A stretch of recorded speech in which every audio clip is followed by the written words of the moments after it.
इस जेल का एक अजीब नियम था। सभी कैदियों को जूते पहनने की सख्त मनाही थी, लेकिन जेलर सभी मोटे और हाई टेम्परेचर वाली इलेक्ट्रिक प्रूफ जूते पहनते थे। और भी अजीब बात ये थी कि उनके पास कोई हथियार नहीं था। कैदी जब सोच में पड़ गए कि आखिर क्यों, तभी सामने वाले ने अपनी कमर से एक रिमोट निकाला, बस हल्का सा बटन दबाया और अगले ही पल जमीन से एक जबरदस्त करंट दौड़ गया। ये करंट जानलेवा तो नहीं था, लेकिन इंसान को असहनीय पीड़ा देता था। इसी वजह से लगभग 5000 कैदियों वाली इस जेल को सिर्फ 50 गार्ड ही कंट्रोल कर लेते थे। और ये तो बस सबसे नीचे वाला लेवल था, सबसे आसान। कैप्टन ने भाषण खत्म किया तो नए आए कैदियों को तुरंत खास जेल ड्रेस पहनाई गई। ऊपर से ये जगह जेल जैसी दिखती थी, असल में ये एक विशाल फैक्ट्री थी। कई लोगों को झूठे इल्जाम लगाकर यहाँ डाल दिया गया था, जहाँ उन पर 10 घंटे की क्रूर काम की शिफ्ट थोप दी जाती थी। हर वर्कशॉप का एक सुपरविजन ऑफिसर होता, जो वहाँ के सारे मामलों को देखता था। गार्ड्स सिर्फ तब आते थे जब नए कैदी को लाया जाता था, बाकी समय वो कभी वर्कशॉप में नहीं दिखते। लेकिन उन्हें कैदियों के भागने का डर भी नहीं था, क्योंकि अगर कोई भागने की कोशिश करता तो बस जमीन का इलेक्ट्रिक मोड चालू कर दो, पलक झपकते ही सब काबू में आ जाते। उत्पादन बढ़ाने के लिए जेल हर हफ्ते वर्कशॉप्स का रैंकिंग इवैल्यूएशन करती थी। जो पहला स्थान पाता उसे इनाम मिलता, बाकी सबको करंट की सजा झेलनी पड़ती। इसीलिए कैदी हर सेकंड जी जान से काम करते, एक पल भी बर्बाद नहीं करते। सुपरवाइजर ने नए आदमी को समझाया, जल्दी सीख लो, 1 घंटे के अंदर वर्कशॉप की पूरी प्रक्रिया समझनी होगी। दिन भर का काम खत्म होने के बाद सबको अपने कमरे में भेज दिया जाता। कमरा 3 स्क्वायर मीटर से भी छोटा था, बिल्कुल सोने वाले कैप्सूल जैसा। सारी जरूरी चीजें दीवारों पर फिट की हुई थी। दिन में 3 बार खाना पाइप से भेजा जाता, जितना चाहो खा लो, बस स्वाद इतना बेस्वाद कि कहना मुश्किल। स्वादिष्ट खाना सिर्फ वही खा सकते थे जो वर्कशॉप में पहला स्थान लाते। हर कैदी की सजा एक स्क्रीन पर दिखती थी, जो रोज कम होती जाती। यही देखकर कैदियों में जीने की चाह बनी रहती। लेकिन पिछले महीने अचानक रीसेंटेंस हुआ, हर कैदी की सजा दोगुनी कर दी गई। सभी इस पर चर्चा कर रहे थे, ऐसा क्यों किया, पर डिस्कशन को सुपरवाइजर ने जबरदस्ती रोक दिया, क्योंकि अगर गार्ड्स ने सुन लिया तो नतीजा बहुत बुरा होता। तभी सेल में अनाउंसमेंट हुआ, लाइट्स ऑफ, सोने का टाइम, 30 सेकंड में सबको बिस्तर पर होना ही होगा। अगर सफेद लाइट लाल हो गई तो करंट मारकर सीधा मौत दे देता था। इसीलिए यहाँ दरवाजे तक नहीं थे, कोई भागने की हिम्मत नहीं करता। सुबह सफेद लाइट फिर जलते ही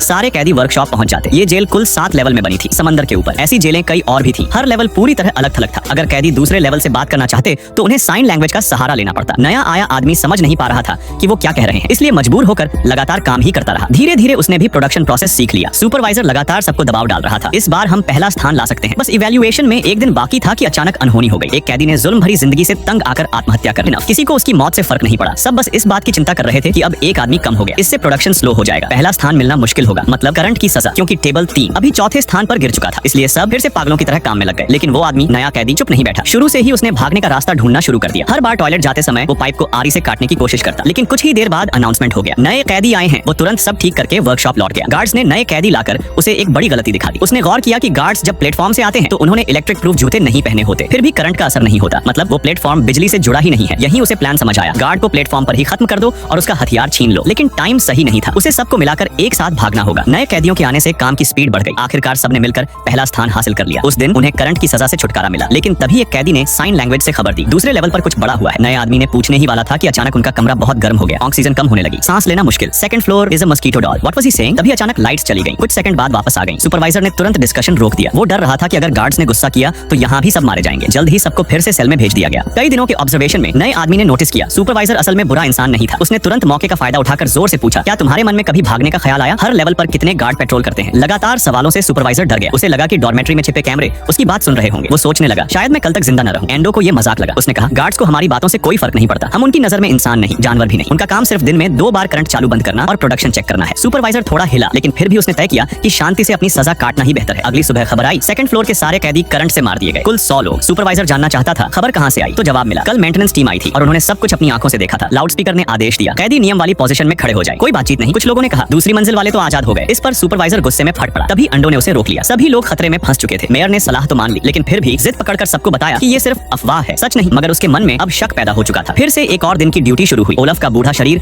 अब साथ नहीं दे रहा था। निर्धारित पोजीशन में खड़े होते ही वह लगभग बेहोश हो गया। लोगों ने उसे संभाला, लेकिन पूरे शिफ्ट के दौरान वह ठीक नहीं हो पाया। मेयर यह देखकर बहुत चिंतित हो गया। कभी ओलफ ने उसकी बहुत मदद की थी, इसलिए उसने तुरंत डॉक्टर को बुलाने का आदेश दिया और ओलफ को हिम्मत बंधाई कि बस थोड़ा और सह लो, अब तो सिर्फ 40 शिफ्ट्स बची हैं और फिर वह रिहा हो जाएगा। गार्ड डॉक्टर को लेकर आया। पैसे बचाने के लिए यहाँ डॉक्टर भी एक कैदी ही था। मेयर और डॉक्टर पुराने दोस्त थे। आखिरकार वे डॉर्मेट्री पहुंचे। उम्मीद थी कि वह कुछ कर पाएगा। ओलफ ने 14 साल की सजा काट ली थी। अब बस 40 शिफ्ट बाकी थे और वह आजाद हो जाता, लेकिन अब बहुत देर हो चुकी थी। ओलफ को बड़ा स्ट्रोक पड़ा था। डॉक्टर भी उसे नहीं बचा सका। अपने गुरु जैसे इंसान को देखते हुए मेयर बहुत दुखी हुआ। उसने एक इंजेक्शन निकाला जो शांति से मौत दिला देता था, क्योंकि फ्रूट कैरियर रास्ते में ही था। डॉक्टर को नहीं लगा कि बूढ़े की मौत दुखद है, कम से कम उसे शांति मिली। उसने कहा, 1 हफ्ते बाद बाकी लोग इसी मौत की दुआ करेंगे। एंडोर यह बात नहीं समझा और डॉक्टर से पूछा कि आखिर दूसरी लेवल पर हुआ क्या था। डॉक्टर ने चेतावनी दी कि जो नहीं पूछना चाहिए मत पूछो। इंजेक्शन लगने के बाद ओलफ ने जेल में ही अपनी जिंदगी खत्म कर दी। मेयर अब चुप नहीं रहा। उसने भी पूछ लिया कि असल में दूसरी लेवल पर क्या हुआ। डॉक्टर ने फ्रूट कैरियर को जल्दी करने को कहा और गार्ड्स को बाहर भेज दिया। असल में जेल से गलती हुई थी। एक आदमी को जो चौथी लेवल से रिहा किया गया था, अगले ही दिन उसे दूसरी लेवल पर काम के लिए भेज दिया गया। जब ये खबर फैली तो गार्ड्स ने पूरी दूसरी लेवल के सभी कैदियों को बिजली से मार डाला। इसका मतलब साफ था, असल में कोई रिहाई नहीं थी। जिन्हें रिहा किया जाता उन्हें बस दूसरी जेल भेज दिया जाता था, जब तक कि वे किसी फैक्ट्री लाइन में ही मर न जाएं। फ्रूट कैरियर दरवाजे तक पहुंच चुका था। बातचीत यहीं खत्म करनी पड़ी। वापसी में एंडोर ने फिर पूछा, हर लेवल पर कितने गार्ड्स होते हैं? मेयर ने सच बता दिया, 5 से भी कम। यानी उसके मन में भी विद्रोह की चिंगारी थी। एंडोर ने सुझाव दिया कि कल ही कार्रवाई करनी होगी। उस समय गार्ड्स नए कैदी लाएंगे जो ओलाफ की जगह लेंगे। मेयर ने उसे पागल कहा, मगर यही एक मौका था। गार्ड्स ने 100 लोगों को मार डाला था, सोचकर कि खबर दब जाएगी, लेकिन खबर छुप नहीं सकती। जब 5000 कैदियों को पता चल जाएगा कि वे कभी रिहा नहीं होंगे, तो गार्ड्स को असली विद्रोह का डर होगा। फिर एम्पायर और ज्यादा सैनिक भेजेगा। डॉर्मेट्री लौटकर सबने ओलाफ की मौत का कारण पूछा। मेयर की मानसिक दीवार टूट गई। लोगों के दबाव में उसने सच उगल दिया। वह चिल्लाया, कोई भी यहाँ से जिंदा बाहर नहीं जाएगा। दूसरी लेवल के लोगों की मौत की अफवाह सच थी। जिन्हें रिहाई मिलती है वे या तो यहीं मरते हैं या अगली जेल। अगले दिन शिफ्ट का समय आ गया। मेयर ने सोच विचार के बाद ठान लिया, अब अगर जिंदा बचना है तो विद्रोह ही रास्ता है। सबने ऐसे दिखाया जैसे सामान्य दिन है। गार्ड्स नए कैदी ला रहे थे। योजना के मुताबिक सबने तय किया, आज चाहे कुछ भी हो निकलना ही है। उन्होंने लोहे की रॉड निकालकर लिफ्ट रोकने की तैयारी की। बाथरूम में जाकर पाइप काटे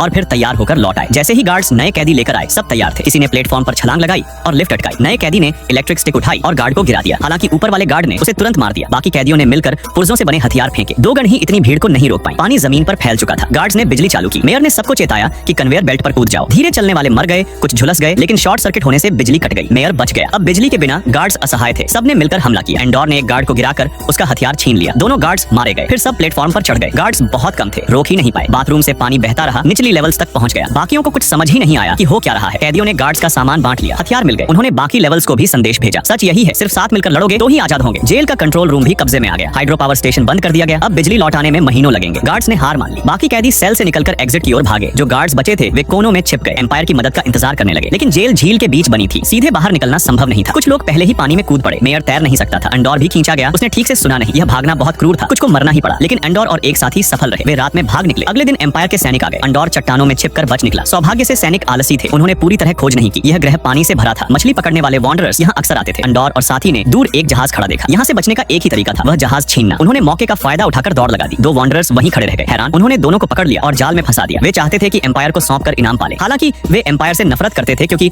उन्होंने पानी को गंदा कर दिया था। फिर भी सोचा कि इनाम से उनका मछली पकड़ने का खर्चा निकल आएगा। बातों बातों में उन्होंने समझा कि एम्पायर की वजह से नुकसान कहीं ज्यादा है। फिर उन्होंने एम्पायर को गाली दी और तय किया कि इनाम नहीं चाहिए। उन्होंने जाल खोल दिया। उनकी मदद से एंडोर और साथी उस पुराने जहाज में सवार हुए। जहाज डगमगाता हुआ उड़ गया। एंडोर को लगा कि यह योजना असफल थी, शायद बाकी कैदी बच नहीं पाए। इसलिए उन्होंने तय किया कि वे अलग अलग रास्तों से जाएंगे ताकि पूरी गैलेक्सी को जेल ग्रह की सच्चाई बता सकें।